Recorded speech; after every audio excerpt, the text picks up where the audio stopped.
아멘.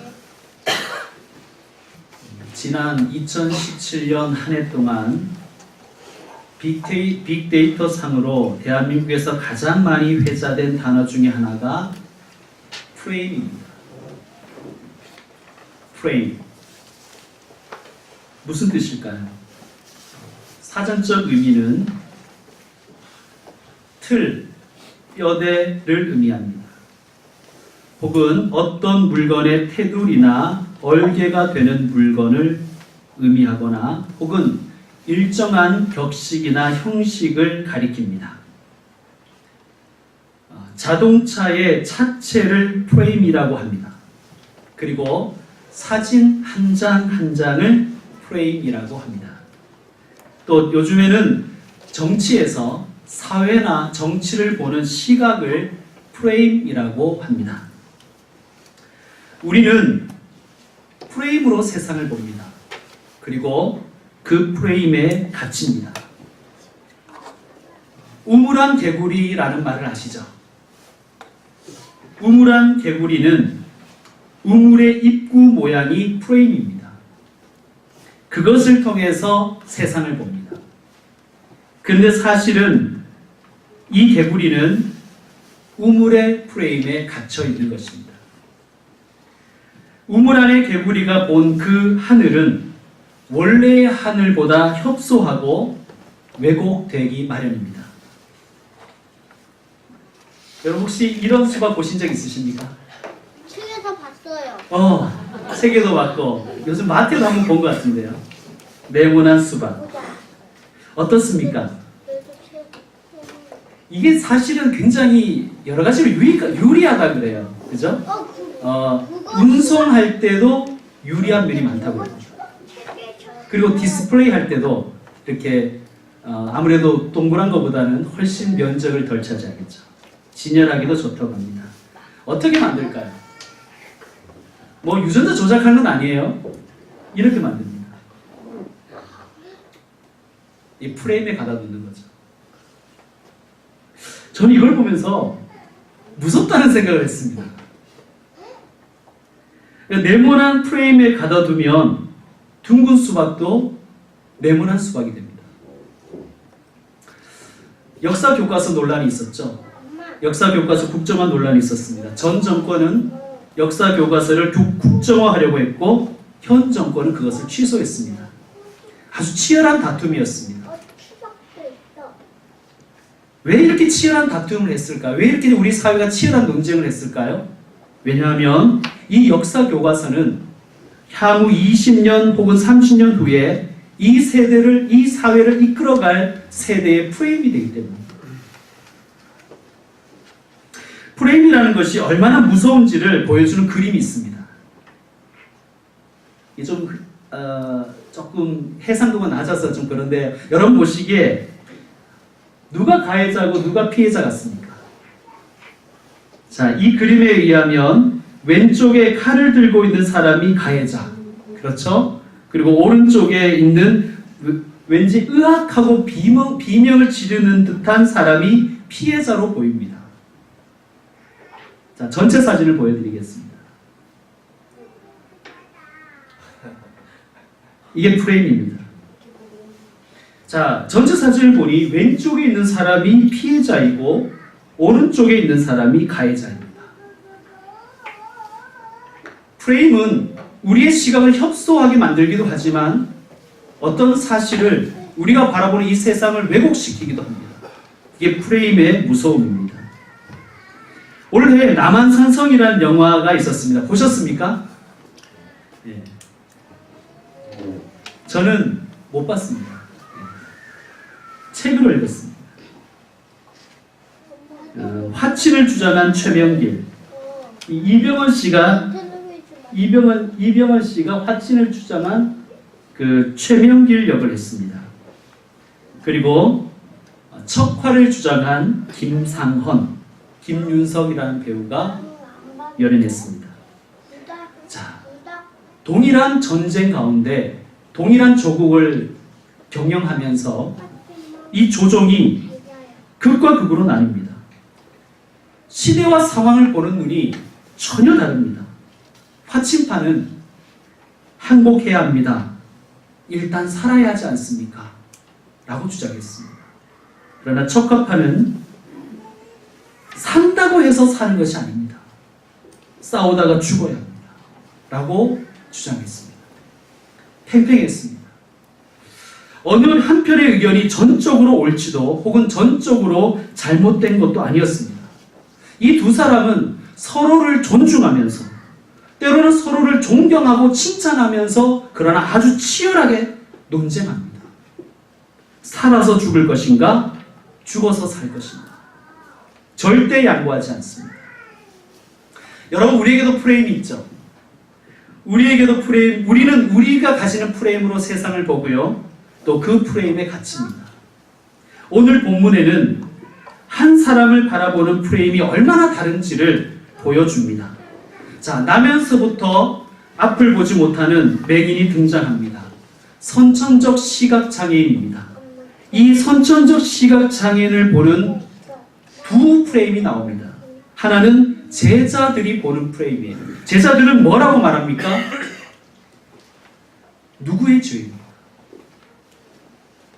그들의 프레임은 누구의 죄냐는 거예요.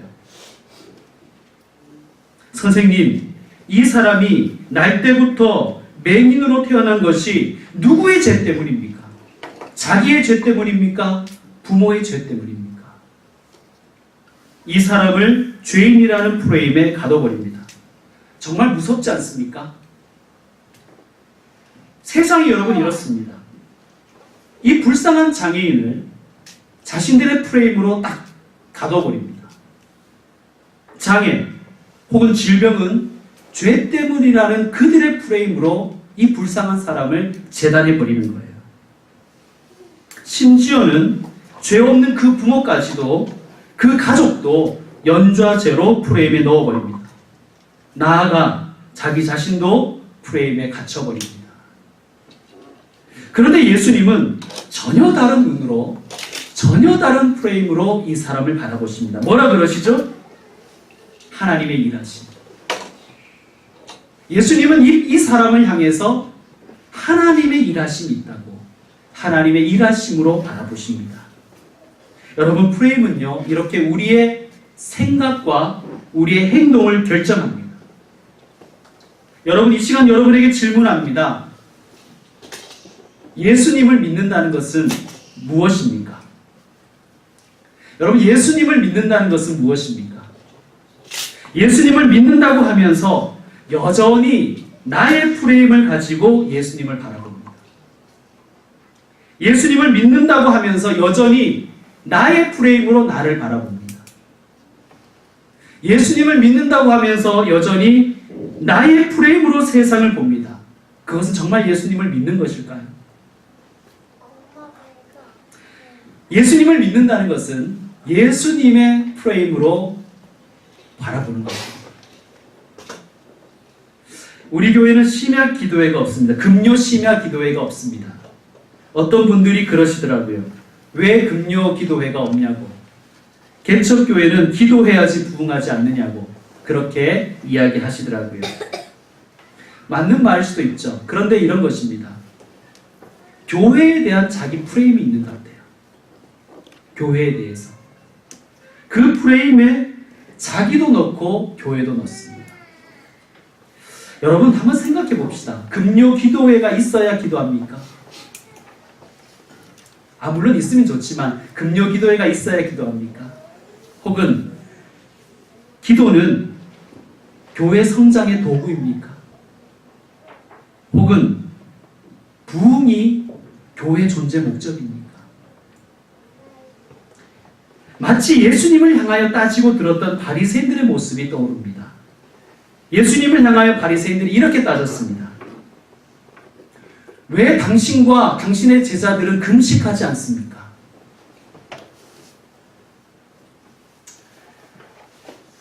나는 금식하는데 너는 왜 금식하지 않고 즐거워하냐? 너 뭔가 좀 수상해. 너 좀 뭔가 이상한 것 같아. 예수님이 말씀하십니다. 사람에게 보이려고 금식하지 말아라. 신랑과 함께 있을 때 금식할 수 있느냐? 신랑과 함께 있을 때는 금식하지 않는 것이란다. 예수님이 제자들과 안식일에 밀밭 사이로 지나가면서 제자들이 밀삭을 잘라 먹었습니다. 그러자 바리새인들이 따집니다. 왜 안식일에 일합니까? 안식일에 일하는 것을 보니 뭔가 좀 수상한 것 같아. 너희들 좀 이상한 것 같아. 그러나 예수님 말씀하십니다. 안식일이 사람을 위해서 있는 거야. 사람이 안식일 위해 있는 게 아니야. 인자는 안식일의 주인이야. 예수님 말씀하십니다. 급기야 바리새인들은 함정을 파고 예수님을 시험했습니다. 안식일에 아픈 사람을 예수님 앞에 탁 갖다 놓고 예수님이 고쳐주는지 안 고쳐주는지 예수님을 시험합니다. 예의주시합니다. 그때 예수님은 보란듯이 고쳐주시고 말씀하십니다. 얘들아, 안식일에 사람을 고쳐주는 것과 내버려 두는 것 어느 것이 좋은 일이냐? 얘들아, 너희가 만약 너희 아들이나 너희 소가 안식일에 우물에 빠졌다면 너희는 어떡하겠니? 건져주지 않겠니? 질병에 묶여있는 이 딸을 내가 안식일에 그 매임에서 푸는 것이 하나님 뜻이 아니겠느냐 말씀하십니다. 전혀 다른 프레임으로 바라보는 예수님이십니다. 안식일을 어떤 프레임으로 보느냐에 따라 사람을 살릴 수도 있고 죽일 수도 있습니다. 금식을 어떤 프레임으로 보느냐, 교회를 어떤 프레임으로 보느냐에 따라서 살릴 수도 있고 죽일 수도 있습니다. 예수님께서 이렇게 말씀하셨습니다. 여러분, 그런데 지금부터는 과연 그러면 당시에 바리새인만 문제냐? 만약에 오늘날 예수님께서 이 땅에 오셔서 복음서에 나와 있는 사건들을 다시 재현하신다면 우리는 어떤 프레임으로 볼까요? 이 세상은. 만약에 예수님이 우리가 잘 아는 것처럼 가늠하다가 현장에 잡혀온 여인을 향해서 여인을 데리고 와서 사람들이 물었습니다. 이 사람을 어떻게 할까요? 모세율법에는 돌로 치라고 했는데 선생님은 뭐라고 말씀하시겠습니까? 했을 때 예수님이 뭐라 그러셨죠? 너희 중에 죄 없는 자가 먼저 돌로 치라. 자, 그러자 이건 그냥 제가 상상해 본 겁니다. 그 다음날 신문 헤드라인에 이렇게 실렸습니다. 예수 매춘부 옹호 발언 일파만파. 예수님께서 원수를 사랑하라고 말씀하셨잖아요. 그 다음날 신문기사 제목 이렇게 나옵니다. 예수 불안한 안보의식 국민들 불안에 떨다. 예수님께서는 당시 죄인으로 낙인 찍혔던 사람들과 함께 어울리시고 식사하셨습니다. 그러자 그 다음날 바리새인 일보에 이런 기사가 납니다. 예수 죄인들과 흥청망청 검찰 자금 흐름 추적.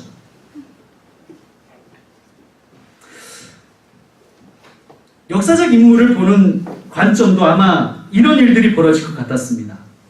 이순신 장군께서 뭐라고 말씀했죠? 내 죽음을 아무에게도 알리지 말라.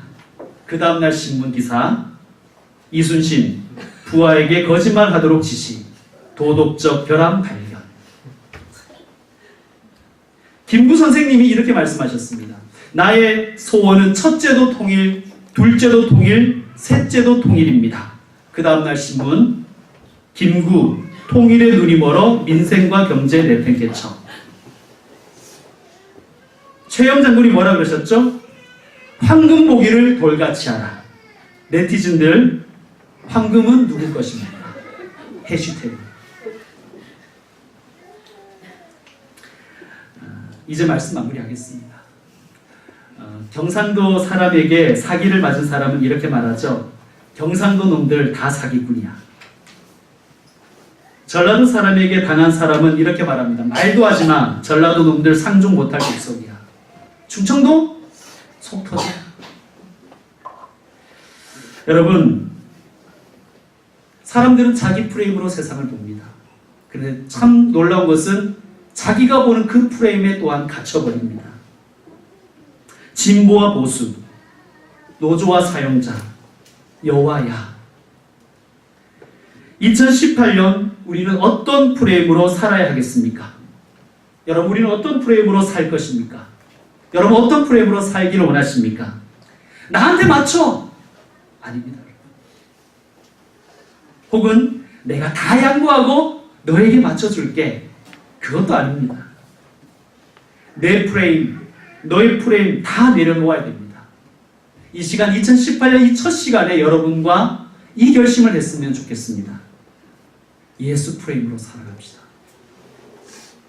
예수 안에서 하나가 되어야 되지 않겠습니까? 이데올로기나 이념으로가 아니라 예수님 가치관으로 하나 되어야 되지 않겠습니까? 그것이 우리가 할 일입니다. 이제 2018년 새해에는 예수님의 프레임으로 나를 바라봅시다. 그리고 예수님의 눈으로 상대를 바라봅시다. 그리고 예수님의 눈으로 내 가정을, 내 가족들을 바라보십시다. 그리고 예수님의 눈으로 교회를 바라보십시다.